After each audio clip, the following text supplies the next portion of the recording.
అందరికీ నమస్కారం, శుభోదయం, జై శ్రీరామ్, జై హింద్, జై భారత్. ఈరోజు మనం బోనాల యొక్క పండుగ సందర్భంగా అందరికి కూడా బంధుమిత్రులకు శుభాకాంక్షలు తెలియజేస్తూ, అసలు ఈ బోనం అంటే ఏంటి, ఈ ఆషాఢ మాసంలో ఎందుకు ఇంత ఘనంగా ఈ బోనాల పండుగ జరుపుకుంటున్నారు అనేటువంటి విషయం చాలామందికి దీనికి తెలుసు.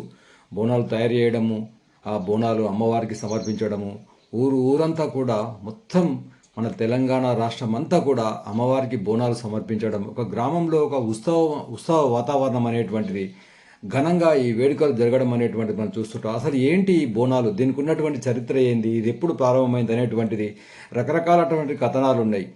ఈరోజు మనము దాని యొక్క చరిత్ర మనం తెలుసుకుందాం.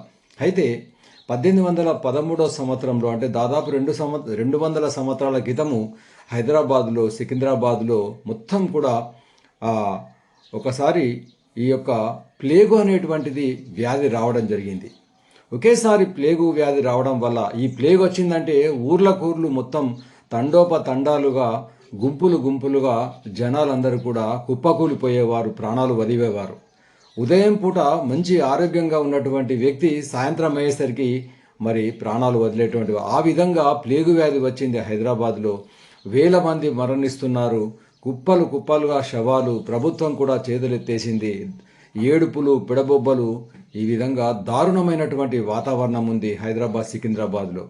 వెంటనే అక్కడ ఏం జరిగిందంటే, ఇదంతా కూడా మరి ఈ విషయము హైదరాబాద్లో కొంతమంది సైనికులు మధ్యప్రదేశ్లోని ఉజ్జయినిలో పనిచేస్తున్నారు. అక్కడ పనిచేస్తున్నటువంటి వాళ్లకు ఈ హైదరాబాదు వాతావరణం అంట కూడా తెలిసింది. అయితే వాళ్ళు ఏం చేశారంటే, ఏం చేయలేకపోతున్నారు, అదే ఆలోచిస్తున్నారు. కానీ వాళ్ళు ఒక నిర్ణయంకి వచ్చారు. మధ్యప్రదేశ్లో ఉన్నటువంటి ఆ యొక్క శక్తిపీఠము కాబట్టి మహంకాళి అమ్మవారి దగ్గరికి వెళ్ళి సాష్టాంగ నమస్కారం చేసి అమ్మవారిని వేడుకున్నారు. అమ్మ, మమ్మల్ని దయచూడు, మా యొక్క హైదరాబాద్ నగరం ఈ విధంగా మొత్తము మాడి మసైపోతున్నది, కుప్పలు చెప్పలుగా మరి జనాలందరూ కూడా దయ్యాల దిబ్బలాగా అయిపోయింది.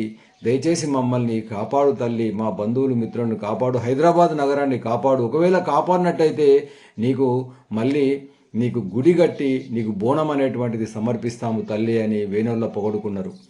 వెంటనే అదే క్షణం లోపల ఇక్కడ వాతావరణం అనేటువంటిది, ఎక్కడైతే ఆ మహంకాళిని అమ్మవారిని వేడుకున్నారో ఇక్కడ హైదరాబాద్లో వాతావరణం అంతా మారిపోయింది. మొత్తం ప్రశాంతమైన వాతావరణము, మరణాలు ఆగిపోయినాయి, ఆరోగ్యకరమైన వాతావరణం అయిపోయింది. ఆశ్చర్యపోయారు. వెంటనే ఈ విషయం తెలుసుకున్నటువంటి వాళ్ళు ఆ మహంకాళి అమ్మవారి జాతర దగ్గర పనిచేస్తున్నటువంటి మా మధ్యప్రదేశ్ ఉజ్జయిన్లో పనిచేస్తున్నటువంటి సైనికులు వెంటనే హుటాహుటిన హైదరాబాద్ వచ్చేసి అమ్మవారికి సికింద్రాబాద్లో ఒక కొత్త చెక్కతోటి అమ్మవారి విగ్రహము, మహంకాళి విగ్రహం చేసి దానికి బోనం సమర్పించి మరి 1815 సంవత్సరం లోపల మొట్టమొదటి బోనాన్ని సమర్పించారు. అది బోనాలకు అక్కడ సికింద్రాబాద్లో బీజం పడ్డది, అంకురార్పణ జరిగింది. ఆ విధంగా ఆ రోజు నుంచి ఈ రోజు వరకు మరి లక్షలాది మంది, ఒక కులము లేదు, మతం లేదు, వర్గం లేదు, ఈ విధంగా లక్షలాది మంది బోనాలు సమర్పించడం, మరి గ్రామాలలో కూడా బోనాలు ఘనంగా వేడుకగా సమర్పించడం అనేటువంటిది. అప్పుడు ప్లేగు వ్యాధి పూర్తిగా సమసిపోయింది. హైదరాబాద్, సికింద్రాబాద్ నగరాలన్నీ కూడా ఆరోగ్యంగా. ఇప్పుడు ఒక ఐఏఎస్ ఆఫీసర్ కూడా బోనాలను ఎత్తుకొని అమ్మవారికి సమర్పించడం. మరి ఏంది అసలు ఈ బోనం అంటే అమ్మవారికి సమర్పించేటువంటి దాన్ని బోనం అంటాం, మనం తినేటువంటి దాన్ని భోజనం అంటాం. కాబట్టి అమ్మవారికి సమర్పించేటువంటి భోజనాన్నే ఈ బోనము అంటున్నాం. ఈ బోనంలో ఏముంటుంది? మట్టి కొండ. ఏ బిందె కానీ, రాగి బిందె, ఇత్తడి బిందె, స్టీల్ బిందె వాడరు. కేవలం మట్టి కుండనే. ఈ ఆధునిక కాలంలో కూడా మట్టి కుండనే వాడతారు. ఆ మట్టి కుండ స్వచ్ఛతకు సంకేతము, ఒక పరిపూర్ణతకు సంకేతము. తర్వాత దానికి నిండుగా పసుపు రాస్తారు. చూడండి, ఆ పసుపు అనేటువంటిది ఈరోజు పసుపు లేనటువంటి ప్రపంచమే మనం ఊహించలేము. ఇంటింటా వంటగది లోపల పసుపు ఉండవలసిందే, ఏ వేడుకైనా పసుపు ఉండవలసిందే. పసుపు లక్ష్మీదేవికి సంకేతం కాబట్టి ఆ పసుపు వాతావరణాన్ని శుద్ధి చేస్తుంది, మన శరీరంలో యాంటీసెప్టిక్గా పనిచేస్తుంది. ఇది చూడండి, సైన్స్ ఎంత అద్భుతమైనటువంటి సైన్స్ ఉంది. అదేవిధంగా వేపాకులు దానికి కడతారు చుట్టూరుగా. ఆ వేపాకులు అంటే ఈరోజు అమ్మవారు వచ్చిన మశూచి, మరి ఎలాంటి రోగాలకైనా కానీ పూర్వకాలం నుంచి ఈరోజు వరకు వేప అనేటువంటిది ఖచ్చితంగా ఉండాల్సిందే. వేపాకు అమ్మవారి అవతారంగా మనం కొలుస్తాం, దానికి కంకణం కడతాము వేపాకులతోటి.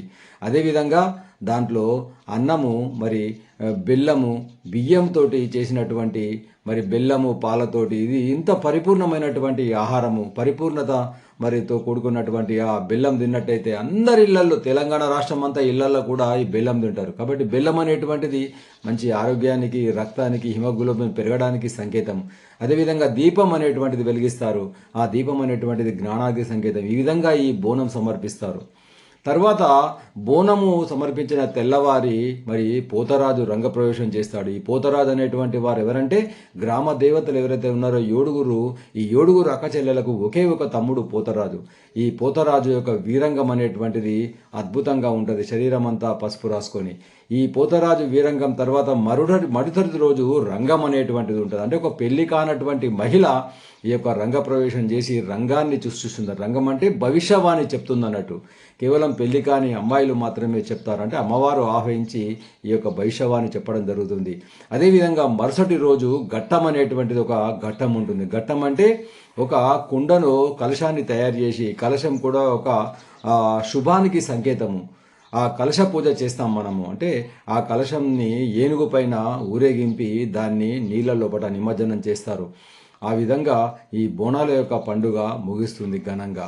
ఇందులో ఎంత సైన్స్ చూడండి. ఊరూరా కూడా ఇన్ని వేల రకాలటువంటి బోనాలతోటి వాతావరణం ఎంత శుభ్రమవుతుంది, ఎంత స్వచ్ఛమవుతుంది, పర్యావరణానికి ఎంత లాభం కలుగుతుంది. ఇది జనాన్ని అజ్ఞానంతో వటించేటువంటి వాళ్లకు తెలియదు ఇది. కాబట్టి మన సంస్కృతిలో పట సైన్స్ ఉంది. ఇక చివరిది ఏంటంటే ఈ బోనాల సందర్భంగా మన ఇంట్లో ప్రతి ఒక్క ఆడపడుచు అత్తారింటికి వెళ్ళి పుట్టింటికి వస్తుందట. ఎందుకనంటే పూర్వకాలము మరి పార్వతీదేవి కూడా ఆ అమ్మవారు కైలాసం నుంచి భూలోకానికి మరి తల్లిగారింటికి రావడం జరిగింది. కాబట్టి ఈరోజు కూడా ప్రతి పుట్టింట కూడా ఆ యొక్క అత్తవారింటి నుంచి మరి ఆడపడుచు తల్లిగారింటికి రావడం అనేటువంటిది, బోనాల పండుగలో పాల్గొనడం అనేటువంటిది జరుగుతుంది. ఇది ఈ యొక్క బోనాల చరిత్ర. కాబట్టి ప్రతి ఒక్కళ్ళం కూడా ఇందులో ఏదో గమ్మతుకు కాదు, వేడుకలకు కాదు, తినడానికి కాదు, తాగడానికి కాదు, ఎంజాయ్ చేయడానికి కాదు.